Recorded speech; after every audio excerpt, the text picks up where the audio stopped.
बिस्मिल्लाहिर्रहमानिर्रहीम। अस्सलामु अलैकुम वरहमतुल्लाहि वबरकातुहू। सरज़मीन मिस्र से मोहम्मद वसीम शाह आपके साथ मुखातिब है। मुअज़्ज़िज़ नाज़रीन व मोहतरम सामाईन, अल-अज़हर शरीफ दाखिले के हवाले से ये हमारी तीसरी वीडियो है, जिसमें जामिअतुल अज़हर शरीफ के चंद ऐसे कुल्लियात का तारुफ़ पेश किया जाएगा जिसमें गैर मुल्की तलबा आसानी से दाखिला ले सकते हैं। पिछली वीडियो में हमने अल-अज़हर यूनिवर्सिटी के तालीमी निज़ाम से मुताल्लिक़ बात की थी।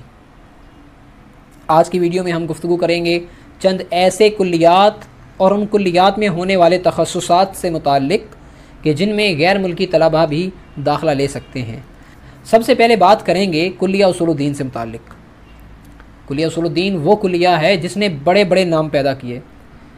मिस्री और गैर मिस्री तलबा की अक्सरियत इसी कुल्लिया को तरजीह देती है। इस कुल्लिया की मज़ीद मालूमात हासिल करने के लिए कुल्लिया उसूलुद्दीन के फ़ेसबुक पेज और गूगल वेबसाइट सर्च कीजिए।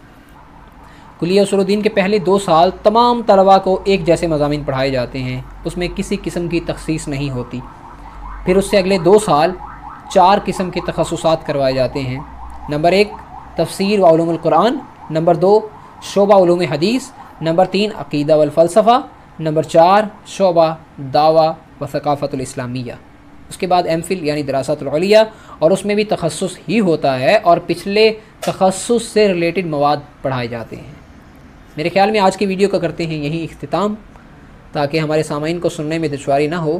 इंशाअल्लाह ताला आने वाली वीडियो में हम बात करेंगे अल-अज़हर शरीफ के कुल्लिया शरिया वल क़ानून से मुताल्लिक़। दुआओं की दरख्वास्त के साथ ही दीजिए इजाज़त। बहुत जल्द हाज़िर होंगे। अल्लाह हाफ़िज़।